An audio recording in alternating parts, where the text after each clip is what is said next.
পরিবেশ দূষণ থেকে পৃথিবীকে বাঁচাতে নবায়নযোগ্য জ্বালানির বিকল্প নেই। বাংলাদেশ বিদ্যুৎ উন্নয়ন বোর্ডের 2025 সালের ডোনার চার্ট অনুযায়ী সোলার ও উইন্ড থেকে নবায়নযোগ্য জ্বালানি ছিল মাত্র 2.79%।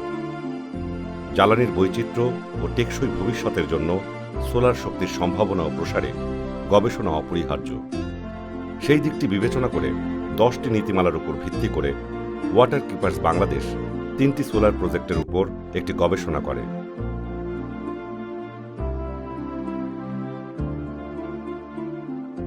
প্রজেক্ট 3টি হল Sirajganj power plant, Engreen Sarishabari solar power plant এবং তিস্তা সোলার পাওয়ার প্ল্যান্ট। নীতিমালা 1, সবার জন্য যথেষ্ট জ্বালানির নিশ্চয়তা, যেখানে দারিদ্র্য, লিঙ্গ বৈষম্য বা বর্ণবাদ কোনো বাধা হবে না। জরিপে দেখা যায় সিরাজগঞ্জ পাওয়ার প্ল্যান্ট 100% সমান অধিকার দেয়। এনগ্রিন সরিষাবাড়ি সোলার পাওয়ার প্ল্যান্টে 88% এবং তিস্তা সোলার পাওয়ার প্ল্যান্টে দেখা গেছে 63.2%। নীতিমালা 2, জ্বালানির উৎপাদন, বন্টন ও ব্যবহার হবে দক্ষ, ন্যায্য এবং সাশ্রয়ী। সিরাজগঞ্জে 96%, সরিষাবাড়িতে 76% এবং তিস্তা সোলার পাওয়ার প্ল্যান্টে 70% সোলারকে দক্ষ এবং সাশ্রয়ী মনে করেন জরিপে অংশগ্রহণকারীগণ। নীতিমালা 3, গণতান্ত্রিক, বিকেন্দ্রীভূত এবং সবার কাছে পৌঁছানো যায় এমন জ্বালানি ব্যবস্থা করে তোলা। জাতীয় গ্রিডের বিদ্যুৎ ব্যবস্থায় গণতান্ত্রিক বিতরণ নিশ্চিত করার জন্য অধ্যয়নকৃত সোলার পাওয়ার প্ল্যান্টগুলোতে কোনো বিকেন্দ্রীকৃত ব্যবস্থা নেই। সরকারিভাবে কেন্দ্রীয় নিয়ন্ত্রণের কারণে স্থানীয় আর্থসামাজিক উন্নয়নকে অগ্রাধিকার দেওয়ার সুযোগ সীমিত। একটা স্কুল নাই, একটা সড়ক নাই, আবার এখন সোলার করে হারে আমরা তখন বাইরে বাড়ান হারি না। এই যে যারা যারা হেঁটে গাড়ি নিল, টাওয়ার করলো, হ্যাঁ করে কইলাম কতজনের কাছে আমরা ভাই পাই ধরতেছি, আমার এলা সড়ক বানা দেন। আমার জীবন তো গেছে গেছে, আমার পোলাপানের জীবনটা যদি একটু ভালো হইল নি, তাই তো আমরা মেলা কিছু। এখানে ওরা যেরকম পরিবেশের এবং জমির কিছুটা হলেও ক্ষতি করেছিল, এখানে অতটা ক্ষতি না করেই তারা এটা প্রোগ্রামটা করেছে। ন্যাশনাল গ্রিডের যে সাপ্লাই, সেই সাপ্লাইটা কিন্তু ইরেগুলার লোডশেডিং থাকে। তো এইখানে যদি আমাদের কমিউনিটিতে সাপ্লাই বা একটা ডিস্ট্রিবিউশনের সিস্টেম থাকে, এটার সুফল আমরা ডাইরেক্টলি পাইতে পারি। এখানে কিছু কাজ করে তারা কিছুটা হলেও জীবিকা নির্বাহ করতো। ধানের চাষ, গরু বাছুর খাওয়ানোর জন্য যে গ্রেজিং ল্যান্ড হিসাবে ইউজ করতো, তারা সেটা এখন করতে পারছে না। যারা স্কিমের মালিক ছিল তারা একটু ক্ষতিগ্রস্ত হয়েছে। এই বিষয়গুলো একটু দেখা দরকার। এখানে আমাদের পাশে একটা সোলার হয়েছে, এখানে বাইরের লোকজনও কাজ করে, মানে আমাদেরও যদি কাজে এরা নিত, সোলারের বিদ্যুৎ পাইতাম তো তাহলে আমাদের অনেক সুবিধা হতো। নীতিমালা 4, মানুষের মৌলিক অধিকার রক্ষা করা। গৃহস্থালী জরিপে এসেছে সোলার প্ল্যান্টে শিশু শ্রমের কোনো ঘটনা নেই। ধর্ম, জাতি, লিঙ্গ বৈষম্য এবং যৌন নির্যাতনের বিরুদ্ধে সুরক্ষা বেশিরভাগ ক্ষেত্রে নিশ্চিত হয়েছে, কিন্তু শ্রমিকদের পরিবেশগত অধিকার সংরক্ষিত হয়নি। মজুরি সম্পর্কিত প্রশ্নে উঠে আসে সিরাজগঞ্জ পাওয়ার প্ল্যান্টে 96.3%, এনগ্রিন সরিষাবাড়ি সোলার পাওয়ার প্ল্যান্টে 84% এবং তিস্তা সোলার পাওয়ার প্ল্যান্টে 45% উত্তরদাতা বলেছেন তারা উপযুক্ত মজুরি পান না। ছোট বাচ্চারা কি অনেক কাজ করছে বিদ্যুৎ কেন্দ্র স্থাপনের সময়? ছোট বাচ্চারা না, ছোট বাচ্চারা করে। সোলারে আমি 3 বছর থাকছি, আমি আর 3 বছর থাকছি।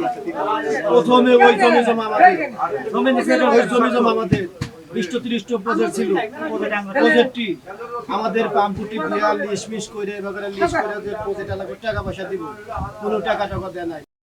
আমি শুরু থেকে শেষ পর্যন্ত সোলার প্ল্যান্টে কাজ করছি।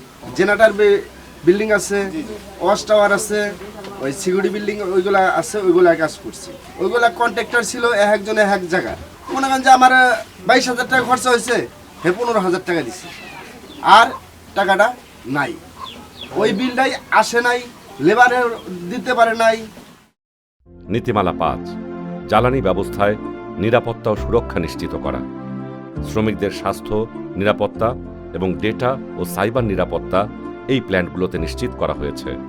গুণগত জরিপে দেখা গেছে বেশিরভাগ শ্রমিকের নিরাপত্তা নিশ্চিত করা হয়েছে। গৃহস্থালী জরিপে সিরাজগঞ্জ পাওয়ার প্ল্যান্ট এবং তিস্তা সোলার পাওয়ার প্ল্যান্টে একই ফলাফল পাওয়া গেছে। তবে মতের সামান্য ভিন্নতা রয়েছে এনগ্রিন সরিষাবাড়ি সোলার পাওয়ার প্ল্যান্টে। নীতিমালা 6, জমি, পানি, সমুদ্র ও প্রাকৃতিক সম্পদের গণতান্ত্রিক ও টেকসই ব্যবহার নিশ্চিত করা। সিরাজগঞ্জ পাওয়ার প্ল্যান্ট ও তিস্তা সোলার পাওয়ার প্ল্যান্টের শতভাগ উত্তরদাতা জানিয়েছেন যে এই মূলনীতি মানা হয়নি, ফলে তারা জীবিকা হারিয়েছেন। তবে এনগ্রিন সরিষাবাড়ি সোলার পাওয়ার প্ল্যান্টে 75% টেকসই ভূমি ব্যবস্থাপনার উদ্যোগ রয়েছে। যখন এই প্রকল্পের জন্য জায়গা নেয় তারা, তখন আমাদেরকে বলা হয় যে জমি আপনারা বিক্রি করবেন, এই জমিতে আপনারাই ফসল করে খাবেন। তো নেক্সট যখন 3 ভাগের 1 ভাগ সম্পত্তি কেনে, তখন তারা বলে কি আমাদের জায়গা আমাদেরকে ছেড়ে দিতে হবে, আপনারা আর চাষবাস করতে পারবেন। কিন্তু এই প্রকল্প হওয়াতে দক্ষিণ সাইডের মানুষ যারা তারা উপকৃত হয়েছে, উত্তর সাইডে যারা তারা আবার ক্ষতিগ্রস্ত হয়েছে। কারণ এই প্রকল্পের কারণে পানিটা যেমন এখানে বাধাগ্রস্ত হয়ে অন্য দিক দিয়ে ভাঙে, আবার উত্তর সাইডে পানি বর্ষার সময় উঁচু হয়ে আটকায় থাকে, সেই ক্ষেত্রে উত্তর সাইডের মানুষের জন্য অসুবিধা। যদিও উপকৃত হয়েছে, কিন্তু যে অঞ্চলটা তারা ক্রয় করে নিছে সেটাতে তো আর এই অঞ্চলের লোকজনের কোনো উপকারে আসে না।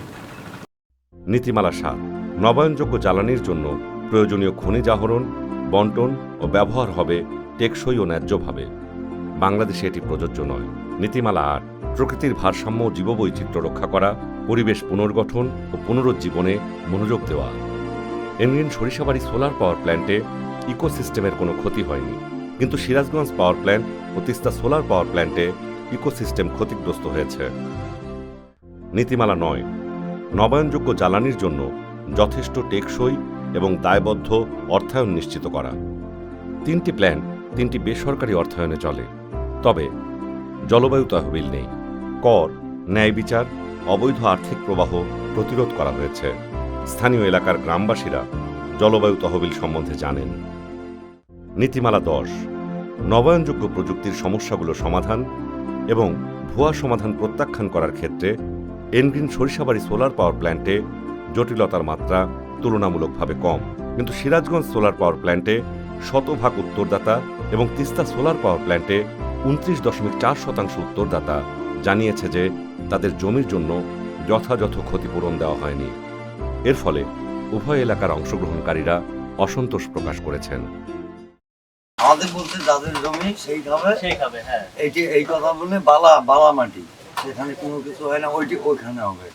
আর লাস্টে আমাদের কাজ করছে কি আবাদি জমি, ফসলি জমি গুলা সুন্দরভাবে তারা নিয়ে নিয়েছে।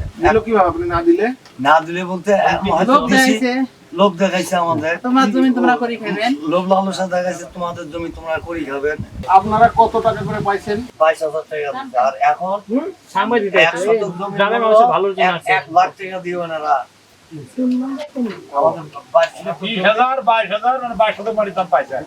জায়গা সরকারি নিচে, নদী খাস করে নিয়েছিল সরকার, আমগরে পরে লিজ দিছিল, প্রজেক্ট করাইছিল, কিন্তু এগুলোর আমগর কোনো ক্ষতিপূরণ দেয় নাই। জমির যে মূল্যটা ওটাও দেয় নাই, হালকা কিছু মানে পয়সা দিছিল, 500, 700, 1000, উপরে 1500 টাকা বিঘা দিছিল।